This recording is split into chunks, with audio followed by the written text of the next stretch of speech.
Also at the event in the Rose Garden, President Biden touted the U.S. commitment to Israel's security in the face of threats from Iran. Those remarks come on the heels of an interview in which President Biden gave his harshest criticism yet of the Israeli Prime Minister's handling of the war. The president described Netanyahu's approach to this conflict as a mistake and called for a halt in the fighting. Yet Hamas has reportedly indicated that it's currently unable to track down 40 of the hostages kidnapped on October 7th. Their return is needed for the first phase of a ceasefire deal. This is raising fears that more hostages may be dead than previously thought.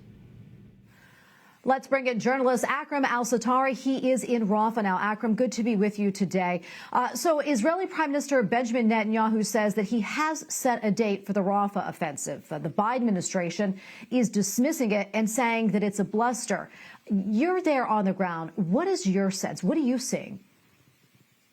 Well, people on the ground, I personally also think that the Israeli Prime Minister Benjamin Netanyahu threats are not empty ones, and I think they're preparing something large-scale and ground-shaking that will target Rafah, because they have been doing the very same thing in all different governors except Rafah and Gaza Central area, and I think those two areas will be the main areas targeted by the Israeli forces in the time to come.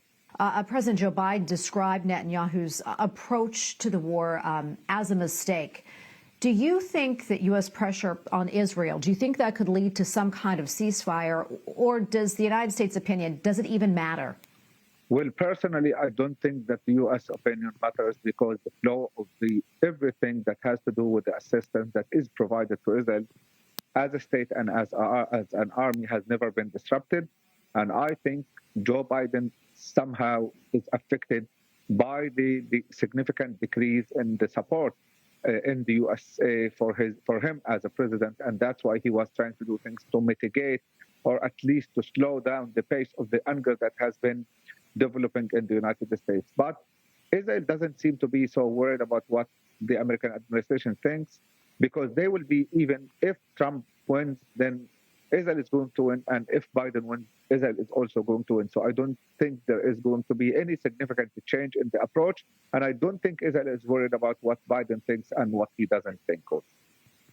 Akram, as you know, there have been reports that an Israeli airstrike has killed at least 3 sons of a Hamas leader, Ismail Haniyeh. And if that is true, do you think it would impact any kind of ceasefire deal? What more do you know about this?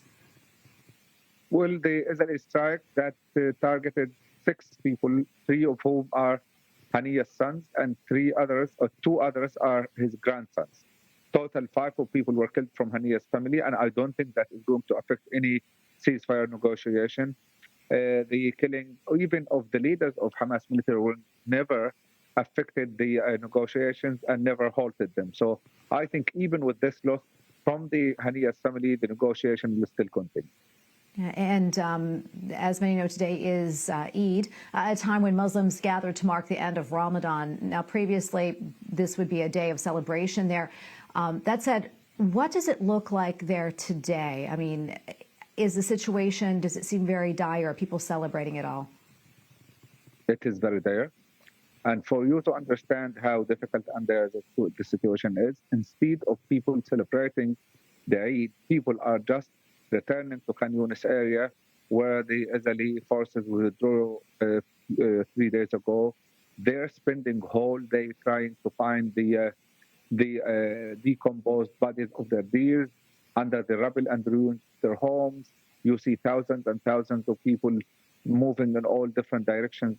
Akram, we're almost out of time, but quickly, before I let you go, humanitarian aid, obviously a big issue. Are you seeing any shipments of aid coming through to Rafah? The shipments of the aid coming through Rafah have never stopped. The issue was whether they are sufficient or not. They're still below the minimum, and there is still very long way to go before even sufficient truckloads are entering the Gaza Strip. Akram Al Satarri, thank you so much for your reporting. Please stay safe. Thank you very much.